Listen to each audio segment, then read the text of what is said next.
Tere hommikut! Lugupeetud konverentsil osalejad, eilses päevas jäi mul üks lause kõrvu. On erinevusi ühiskonnas, millega me oleme harjunud. Selle paneeli teema, seksuaalne orientatsioon ja usk, keskendub aga erinevusele, millega ühiskond pole päris kindlasti mitte harjunud. Isegi mitte seksuaalvähemuste endi kogukond, nagu seda tõestas ühes avalikus foorumis hiljuti öeldud küsimus, gei-kristlane, mis asi see on? Ma tahaks veel täpsustada, et mina oma ettekandes kõnelen organiseeritud religiooni ja seksuaalse orientatsiooni kokkupuutest, mitte usust, sest usk on individuaalne asi ning individuaalne on ka usu ja seksuaalse orientatsiooni probleem. Ja mu mõtiskluse eesmärk on kummutada või vähemalt kahtluse alla seada mõningad müüdid kristluse ning homoseksuaalsuse teemal. Kristlaste hulgas on levinud arusaam, et on olemas ühtne piiblipõhjane moraaliseadus või eetikanormid, mis on olnud konstantseks mõõdupuuks kristlikus maailmas kogu aeg. Selline arusaam on aga problemaatiline.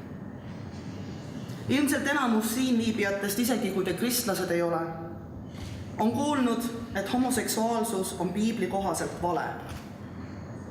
See üks lause on tavaliselt kogu teema algus, debatt ja lõplik seisukoht.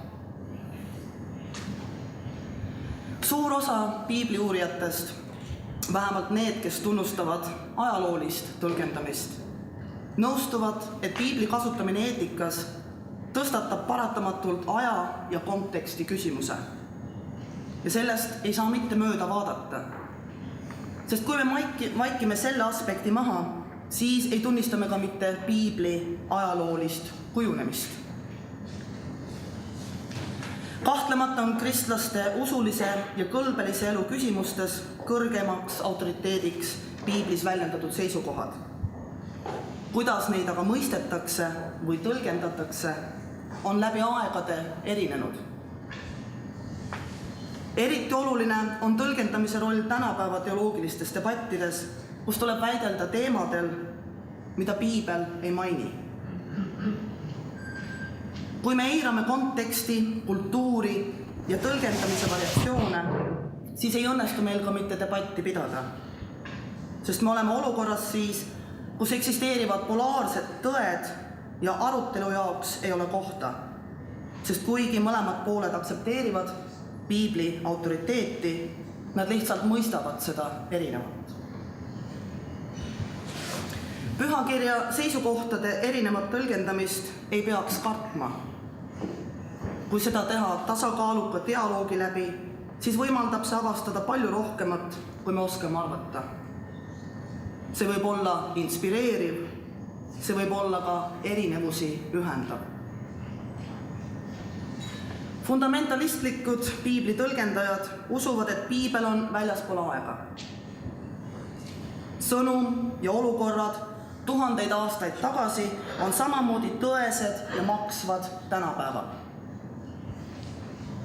Kristliku ajaloo vältel on aga olnud olukordi, kus ühel ajahetkel domineerinud vaieldamatu tõde on osutunud vastuvõetamatuks järgmisel ajajärgul. Ma tean, et neile, kes otsivad piiblist ajatut, selget tõde ja juhiseid, valmistab ilmselt pettumust selline lähenemine. Aga ma leian, et maha vaikida piiblis peituvad erinevused ja variatsioonid ning mitmeküllus on samaväärselt pettumust valmistav. Võtkem näiteks naise roll ühiskonnas. Kas on naise teisejärguline tähtsus ja üldiselt omaks võetud soorollid, piibellikud seisukohad ja seega Jumala enda tahe, või mängib selles rolli fakt, et need olid Vana-testamendi aegses kultuuris normid? Kas me oleme kultuurinormid tõlgendanud Jumala tahteks või see oligi Jumala tahe? Ning seetõttu ei leia me Vanas testamendis ka hukkamõistu naiste vägistamiste kohta.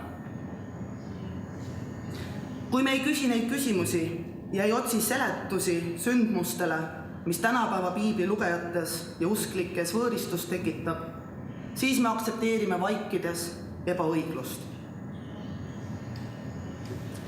Praegu Eestis toimuvas väitluses homoseksuaalsuse teemal on nii mõnigi kiriku autoriteet väitnud, et kirik ei saa ja ei tohi tänapäeva trendidega kaasa minna ning aktsepteerida midagi, mis on ühiskonnas uus kultuuriline nähtus.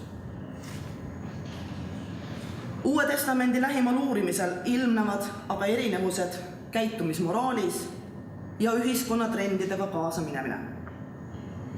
Algkogudused võtsid omaks oma asukohale vastavad kultuurilised normid. Me teame pühakirjast, et Jeesus oli radikaalne ühiskonna normide murdja, kes ei teinud vahet ei prostituudil ega orjal, ei naisel ega mehel ega muulasel. Tema armastuse käsk kehtis nende kõikide kohta. Kuid vaid üks põlvkond hiljem on tema järgijate suhtumine nihkunud tagasi aktsepteeritavatesse ühiskonna normidesse. Naisi ja orje manitsetakse allaheitlikkusele. Kolossa kirjas öeldakse, naised, alistuge meestele, nagu on sünnis issandas. Ja Efesose kirjas, orjad, olge oma maistele isandatele kuulekad, nagu Kristusele kartuse ja värinaga siiras südames. Teisalt, apostel Paulus soovitab tungivalt Timoteusel ümberlõikamise läbida. Vaatamata sellele, et Timoteus oli segaabielust pärit, ta ei olnud lapsena ümber lõigatud, ilmselt vanemate teadlikul tahtmisel. Kuid Paulus ütleb, et nii on ta vastuvõetavam juutidele, kelle keskel ta töötab. Mis saab aga siis, kui piiblis on suisa vastukäivad seisukohad? Näiteks ütleb Paulus meile Uues Testamendis, et naine ei tohi kirikus rääkida ega meest õpetada. Samas on Vanas Testamendis mõned väga prominentsed naised, kes olid juhtival kohal nii ühiskonnas kui ka kirikus. Deborah ja Miriam. Uues Testamendis on Pauluse enda kaastööline Priskilla, kes oli väga populaarne jutlustaja. Kui me võtame näiteks piibelliku abielukäsitluse, mis on üks kaalukamaid ja enim kasutatuid argumente homoseksuaalsuse debatis, siis tavaliselt väide on, et homoseksuaalsuse aktsepteerimine ohustab traditsioonilise, sulgudes, kristliku abielu tähendust. Piiblis kajastub rohkem kui 2000 aastat ajalugu, milles peegelduvad erinevad kultuurid ja kombed ning väga erinev arusaam abielu kohta. Alates hõimusisesest, nagu Abraham ja Saara, Solomon ja Taavet oma haaremitega ja Rooma seadusega kooskõlas olev abielu, kus lahutuse korral oli ka naisel varalised õigused. Vanas Testamendis on naine mehe omand ja kui ta on viljatu, võib mees teise naise võtta, et järglasi saada. Uues Testamendis, 1. Korintuse kirjas, kirjeldatakse abielu kui võrdsete partnerite kooslust. Martin Luther soovitas sellisel juhul piibli seisukohtadel otsida selgitust piiblist enesest, ehk siis tõlgendada, otsida, võrrelda ja jõuda tulemusteni. See tõlgendamine peab aga olema tasakaalukas, sest muidu võib tekkida oht, kus kirik kuritarvitab oma tõlgendaja autoriteeti. Minu ettekande eesmärk pole teid mitte segadusse ajada, vaid näidata, et erinevused eksisteerivad juba piiblis eneses. Variatsioonid õpetuses eksisteerivad ka praegu erinevate kirikute vahel ning iga üksiku kristlase isiklik suhe Jumalaga ainult täiendab seda rikkust.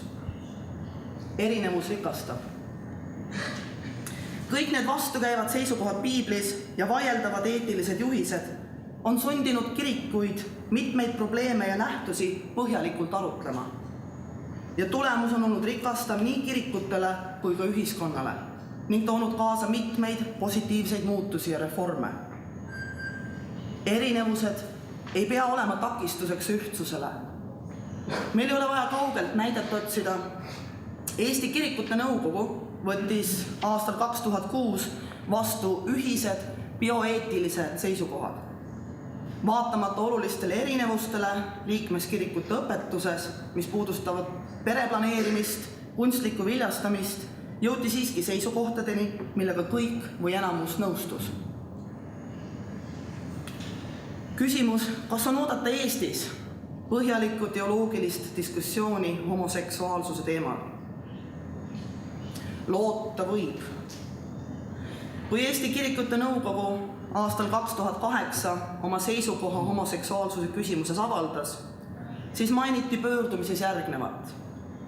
Eesti Kirikute Nõukogu on teadlik diskussioonist, mis leiab nüüdisajal aset erinevates kirikutes ja mille raames väljendatakse vastandlikke argumente homo- ja heteroseksuaalsuse poolt ja vastu.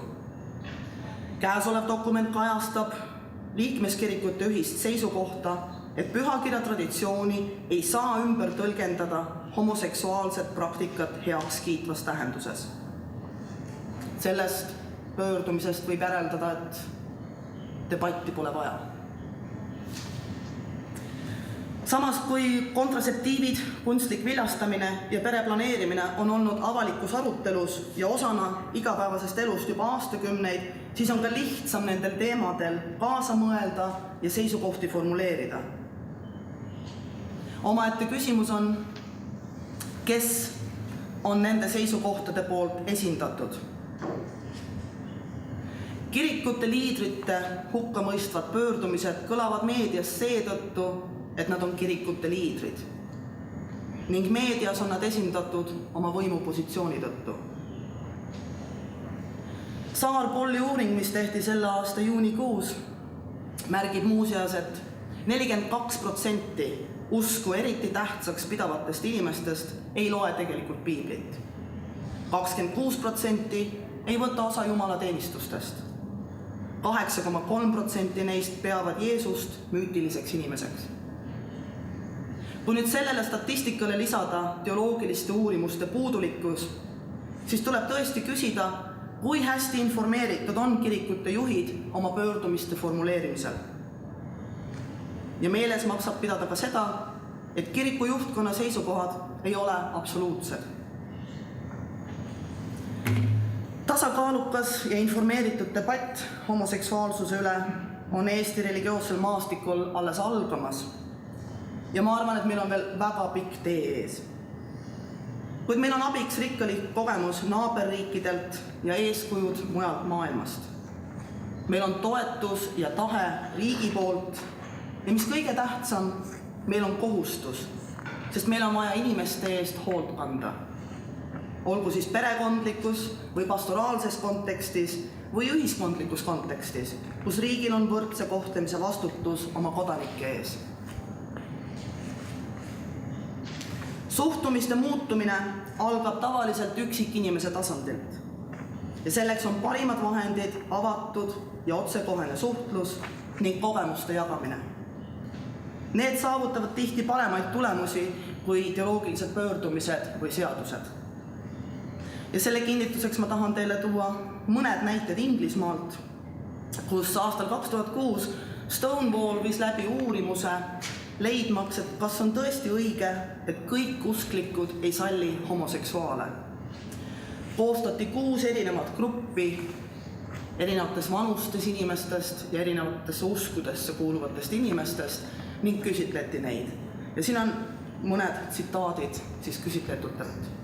Üks minut on veel aega. Saara, kes on 81-aastane juut, ütles, ma arvan, et on väga ebaõiglane kedagi tema seksuaalsuse tõttu taga kiusata. 19-aastane kristlik noormees ütles, nad ütlevad sulle, et Jumal vihkab geisid, aga tegelikult ma arvan, et hoopis nemad vihkavad. 58-aastane kristlane ütles, minu arvates ei ole õige, kui kirik ütleb geidele ja lesbidele, et ei ole teretulnud, te ei saa olla kristlased. 39-aastane moslem ütleb, mina ei hakka kellegi üle kohut mõistma. Religioon ja ühiskond õpetavad meile, et see on moraalselt vale, aga kui sa näed inimest enda ees ja ta ei ole sulle midagi halba teinud, siis ei saa mina neid hukka mõista. Tänan.